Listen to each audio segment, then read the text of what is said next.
the parliament, and we have so many options open. Let's put pressure on government. Let's educate our own young generation. Let them know our history.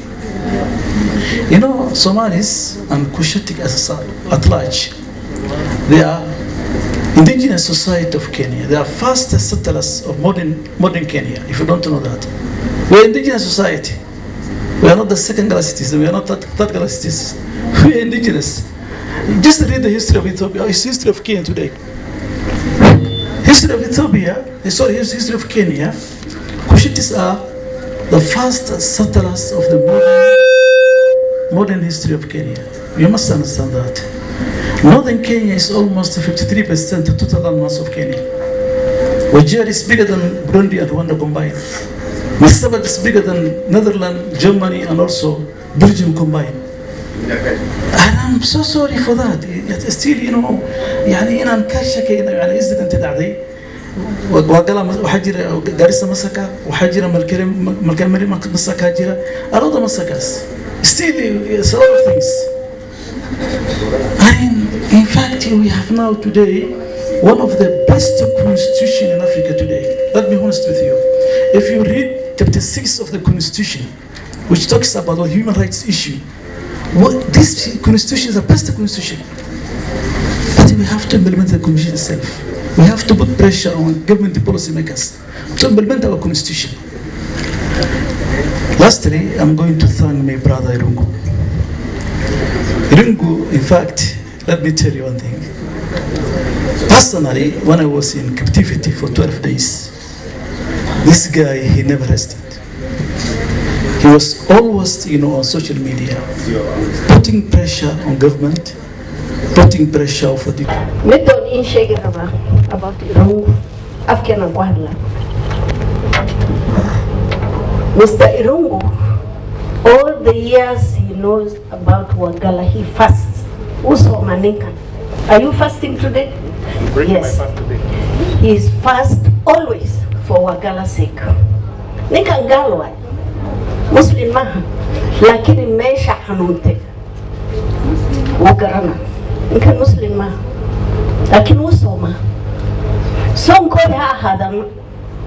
Do you drink water during your fast? I have to. Yeah, because he's a Catholic. Are you Catholic? Yes. Some call the wahkas to iskahira lakin biya'aba.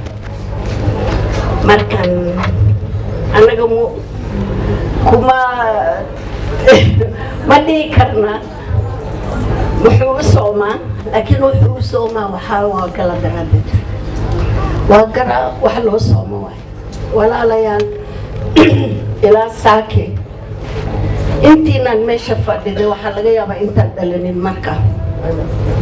Most of you were not born. I was living in Garissa that time. In 1982, intaad maqasheen ma ogi, waxaa jira wax la dhahaa Garissa Gubay. Ma maqasheen weli? Garissa Gubay sidii wagalla la yeelay. Habeenaa noola soo galay, guddigood waxaana waa la lay dadkii webiga lagu daaray. Annaga waxaana la geeyey Garissa Primary School. Waana kala xisaabay gabdhahana dhinaca fariista haweenka nimankana dhinaca. NYS noola dhiib kutoka 6 in the morning militariga guriga naga soo wada bixi annagoo dhan. That was 1982 in Garissa. Guriga nagala soo saaray waxaa la dhahay aada Kiwanjada Primary School. I was quite new in Garissa that time. Nyandaro anke imadani tuqay garigi GK gan qaadanay wax jira ma ogi. Why are you taking the car? Ninki police car. We are told to go to the field. Mzee, wewe hujui kitu gani iko huko. Peleka hii gari hapo police station. Gari kapelekwa hapo. Tulikaa hapo saa 12 mpaka saa 1 usiku. Later we were told there was a message from Somalia President Siad Barre to Moi that if you don't release the people in that field, I'll be with you in Nairobi. That is what we were told. We don't know if it is true, it's written, or it is not written. We really don't know. So we were kept there. Later, we were divided into groups. The Godias on one side, Ogaden on one side, Marihan on one side, and we were released. Kama saa moja usiku. That was one. But previous night, people were killed, women were raped by the soldiers. Let me come back to Wagalla. 1984, when this happened, every human being from that community, most of us went to Wajir. I lost my uncle, Mahmoud Olo. My father is Ali Olo. He died in the field. His brother Mohammed was hit by, the gun butt, and he broke his back. He could not move. So most of the people, today, 10th, not 10th, but that day, that night, when they were picking people, it started from midnight. The way we were told, and also the culprit themselves talked about this. They were picked from homes. If you say you are Jibrail, or you are Masar, or you are fine, nobody will pick you. But if you say you are Dugodia, when you are asked, you will go in those lorries. The lorries were almost 12 lorries. They picked people. The staff from hospital who were in night duty, Mr. Yusuf Abdi, everybody knows, Mohammed Abdi's father, a pilot in Nairobi Wilson Airport, Sharawe's brother, Yusuf Abdi Allah, Asari Sadah Kale. They left the hospital in the morning. After night duty, they were going back to their homes.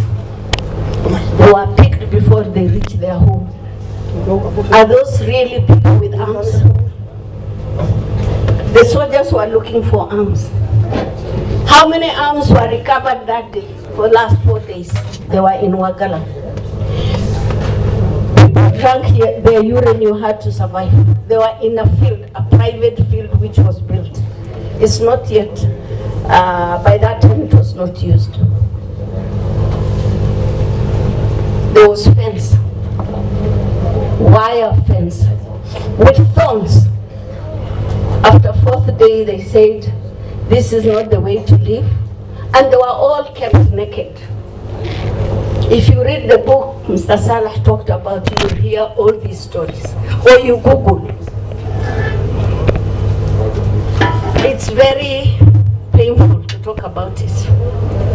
When these people later were picked from that Kiwanja to various bushes, some soldiers were very, I can't say they were good, but they were more sympathetic. They threw people in the bushes when they are alive. Some of the vehicles, they burned the bodies in those bushes. So those who are recovered, who survived, Ananila Tonelli, the Italian lady, she was my teacher in secondary school, and I loved her. She was my teacher. I loved her. We were only 3 girls in that secondary school, and we knew what was happening those days. Alanina, I will never forget people like Muhammad Fai, to say the truth. That man really helped with his car in Oxfam, used Red Cross, a flag, to pick people from the bushes. The women of Wajir, those women of our age mates, all women, the Wajir women in Wajir town, left the town. Webhen, Magalde Kaphen. Asaya Sartan Magalde Kaphen, Hawenki. Pente Uken, I go Piu Wadan, Musia Ana Wadan, Yesha, a Turkagalen. Some people are taken almost 30 kilometers away, some 20.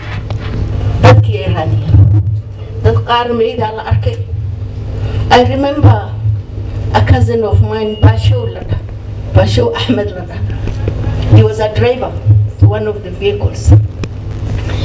previous nights when these people were thrown in the bushes, hyenas had a feast. They were eating these people. Warabi meshi jogi taki'unan. Ehli bay helen. Wahan xasuusanahay Basho Ahmed. I don't know if you have interviewed him as an individual. The intestine of this particular person, when the hyenas ate the people, he took the intestine round the small bushes, their trees, and Basho didn't have any knife. So he used his teeth to cut the part of the intestine so that they can carry the body. That is the most pathetic scenario that you can go through. It's very painful. Our girls who were in secondary school, newly married women, were all raped. I will say these women were raped by faceless people. When I say faceless, these were soldiers. You cannot identify them. Yeah? Niki askari ko hogo uniform hiran. Magaran karta dalwuken. Magaran karta. These people were faceless. We call them faceless people who raped these girls. I know of a family where the girls were raped today. The same man is 37 years old. He doesn't know his father. He knows his mother. Because out of that rape, he was conceived. Not one or two, there are many. There are very many of them. And they know each other. They know them. So let me come back. I know it is a very painful scenario to talk about. We all agreed as women of Tugodia, please, we sat down and say, can we have more sons? There'll be no family planning for women of Tugodia. I got my son in 85. And that is what I did and others did. Please, you are born out of wagalla. I know all of you here. It's not time to cry. It's not time. Of course, we'll forgive, but we'll never forget what happened. We would never forgive anybody. We'll never forget, but we forgive because we are Muslims. But let me tell you this. Let us look for a way out. I think we heard from Salah what he said. Let us have a recommendation. Not every year we meet here, we cry, we talk about it. I know one action they talked about is the petition to the government. The government, Uhuru Kenyatta has apologized. It is not his government which was there, but it was Kenya government. He apologized, yes, but the funds are not coming out. We know the parents are not living, but they left. There are women still who lost their husbands, who are still there. Some of survivors of Wagalla